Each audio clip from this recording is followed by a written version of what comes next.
Lagos Talks 91.3. News.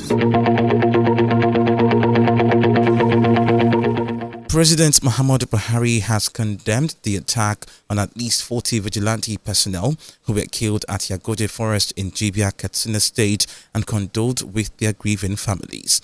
In a statement signed on Sunday by his media aide, Garuba Shehu, the president said his thoughts and prayers are with the bereaved families in this difficult period.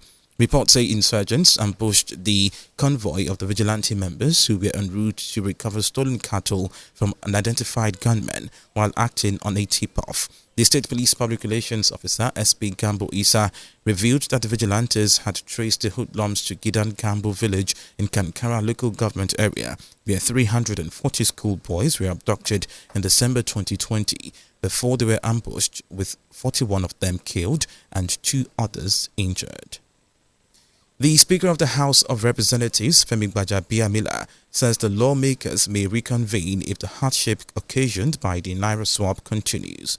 While the lawmakers are on break and are expected to resume after the general elections, the scarcity of the new Naira notes and the attendant consequences may force the House of Representatives to reconvene, according to Gbajabiamila.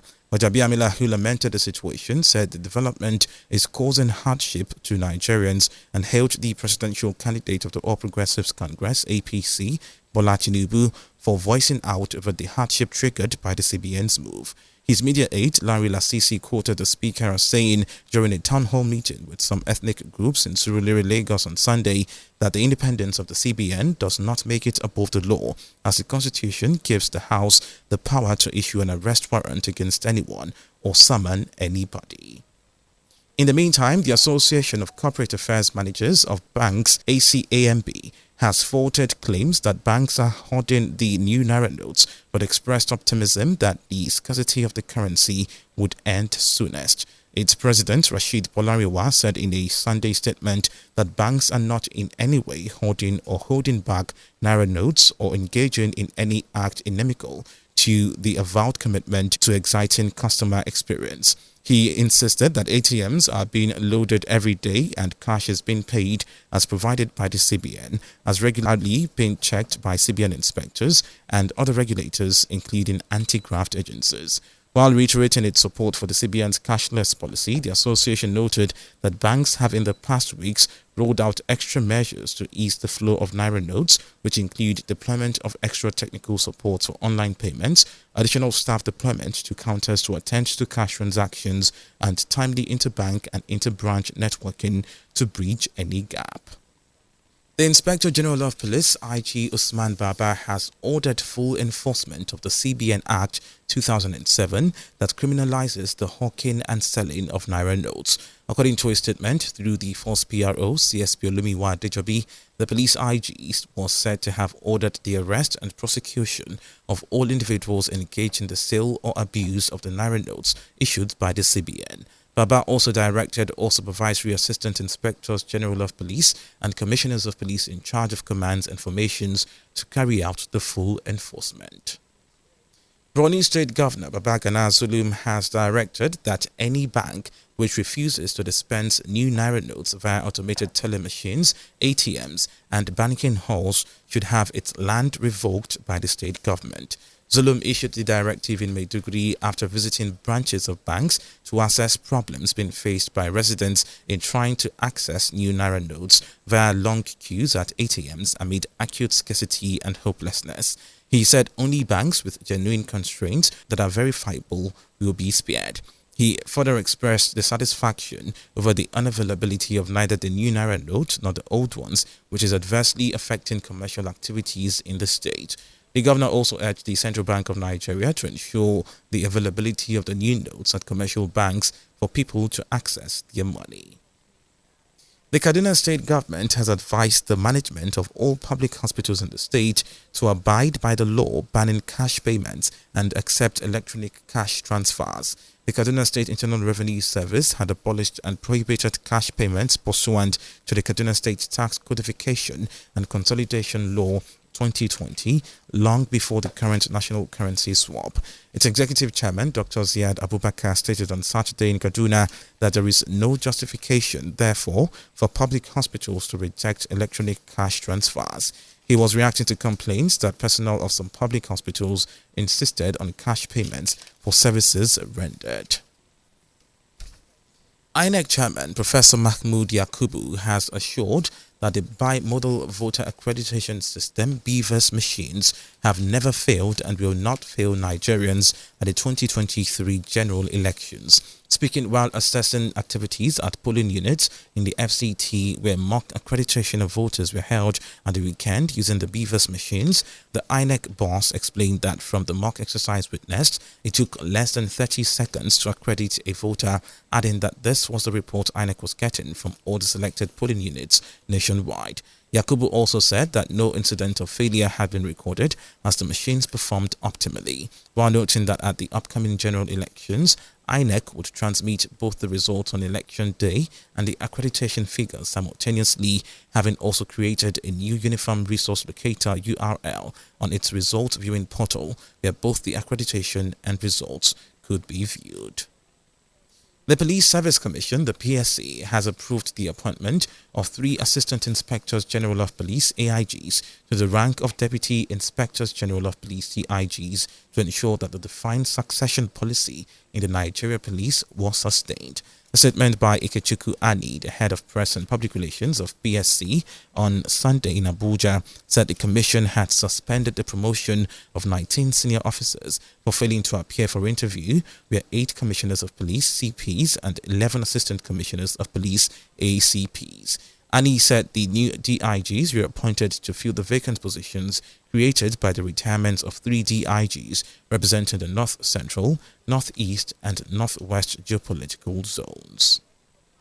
President of the Academic Staff Union of Universities, Professor Emmanuel Oshodeke, has said the establishment of universities with the wrong template for funding is one of the factors responsible for the falling standard of tertiary education in Nigeria.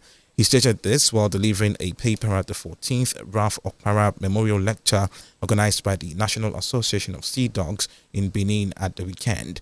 The ASU president also noted that the method of appointment and recruitment into state-owned universities by the government has also contributed to the problem. Oshodeke said that the rot in the university education of the country started during the Shehu Shagari and Babagida's administrations, but suggested that there should be a paradigm shift in terms of funding, governance and interference from political groups and vested interests in order for Nigerian universities to return to their pride of place. Pope Francis and the leaders of Protestant churches in England and Scotland have denounced the criminalization of homosexuality.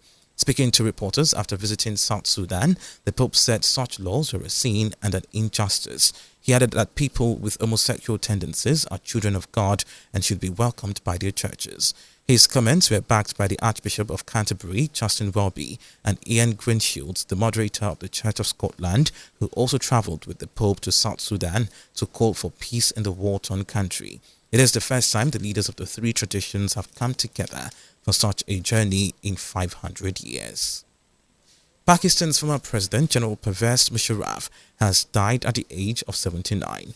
General Musharraf, who took power in a bloodless coup in 1999 and launched the fight against Islamist extremism, was a controversial military ruler who led a reluctant Pakistan into aiding the US war in Afghanistan against the same Taliban fighters his nation had previously backed. The former Special Forces Commando ruled the nuclear-armed state through turbulent times, including tensions with India, an atomic proliferation scandal, and an Islamic extremist insurgency. He stepped down in 2008 while facing possible impeachment and lived in self-imposed exile in Dubai to avoid criminal charges despite attempting a political comeback in 2012. During his time in office, he became an unlikely ally of the US and NATO, supporting them in the war against terror. And out to business news, Nigeria and the Republic of Niger have signed a bilateral agreement in Abuja for coordination of frequency utilization along with their borders to ensure seamless deployment of services around and within the 2 countries. The agreement signing ceremony was one of the highlights of the two-day Digital Economy Regional Conference hosted by the Nigerian government and facilitated by the Federal Ministry of Communications and Digital Economy in Abuja. The agreement, which applies to the coordination of frequencies existing in the Nigerian-Niger transboundary areas between 87.5 MHz to 30 GHz. The agreement indicated it will help in effective coordination and sharing of frequencies and channels in the zone or area on borderlines between the two countries, and also help to address one of the major issues of signal interference regulation that may arise in telecom signal transmissions. Finally, to sport news, we begin with athletics, where Kenyan runner Edwin Kibet emerged winner of the 2023 Gold Label Access Bank Lagos City Marathon after returning a time of 2 hours, 14 minutes, 6 seconds for the $50,000 prize money.